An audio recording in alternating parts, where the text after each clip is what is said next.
نحمده ونصلي ونسلم على رسوله الكريم اما بعد فاعوذ بالله من الشيطان الرجيم بسم الله الرحمن الرحيم قال الله تبارك وتعالى في القرآن المجيد ومثل الذين كفروا كمثل الذي ينعق بما لا يسمع إلا دعاء ونداء صم بكم عمي فهم لا يعقلون صدق الله العظيم۔ ارشاد باری تعالیٰ ہے، اور مثال ان لوگوں کی جنہوں نے کفر اختیار کیا ایسی ہے جیسے کوئی چلا رہا ہو ایسے جانوروں کے پیچھے جو نہیں سنتے سوائے خالی پکار اور آواز کے۔ یہ لوگ گنگے ہیں، بہرے ہیں، اندھے ہیں، سو وہ کچھ سمجھتے نہیں۔ یہ آیت مبارکہ جو ہے یہ سورۃ البقرہ کی آیت نمبر 171 ہے،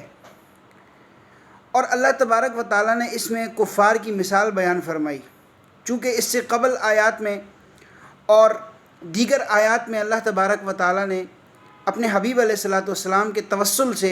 کفار کو، یہود و نصارہ کو دین اسلام کی دعوت دی۔ ہر مرتبہ انہوں نے دین اسلام کی دعوت کو قبول کرنے کے بجائے ہیلے اور بہانے پیش کیے۔ جیسے اس سے قبل آیت جو گزری تھی اس میں انہوں نے کہا کہ ہم اسی دین پر رہیں گے جس پر ہمارے آباء و اجداد تھے، یعنی ہم اپنے آباء و اجداد کے باپ دادا کے دین کو نہیں چھوڑ سکتے، اس لیے کہ وہ زیادہ بہتر جانتے تھے کہ کون سا دین حق پر ہے۔ تو جب یہ ان کے تمام ہیلے بہانے جو ہے مختلف طریقوں سے آتے رہے تو پھر اللہ تبارک و تعالیٰ نے ان کی مثال بیان فرمائی کہ ان کی مثال کیسی ہے کہ جیسے کوئی شخص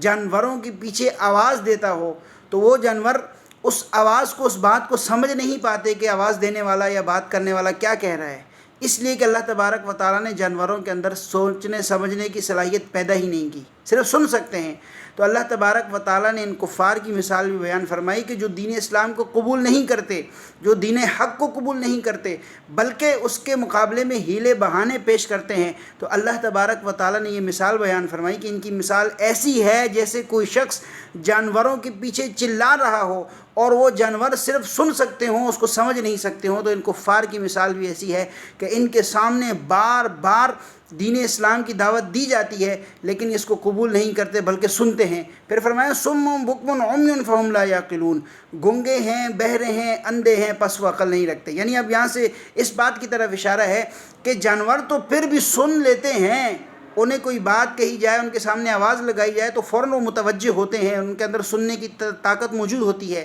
لیکن ان کفار کی مثال ایسی ہے کہ جانوروں سے بھی بدتر ہیں، یہ گنگے ہیں، بہرے ہیں، اندھے ہیں۔ بظاہر تو ان کی آنکھیں بھی ہیں، بظاہر ان کا منہ بھی ہے، بظاہر ان کے کان بھی ہیں، لیکن جب بھی ان کے سامنے دین حق کی بات کی جاتی ہے، اچھی بات کی جاتی ہے، سیدھی راہ کی بات کی جاتی ہے تو اس کے سامنے ہیلے بہانے کرتے ہیں۔ فہم لا یعقلون، اس وجہ سے کہ اللہ تبارک و تعالیٰ نے ان کو عقل نہیں دی۔ تو حضرات محترم، ہمیں اس بات پر اللہ تبارک و تعالیٰ کا شکر ادا کرنا چاہیے کہ الحمدللہ ہم مسلمان ہیں اور دین حق اسلام پر چلنے والے ہیں، اور حضور علیہ الصلاۃ والسلام پر، اللہ پر ہم نے بن دیکھے ایمان لایا۔ اللہ تبارک و تعالیٰ سے دعا ہے کہ ہمیں دین حق اسلام پر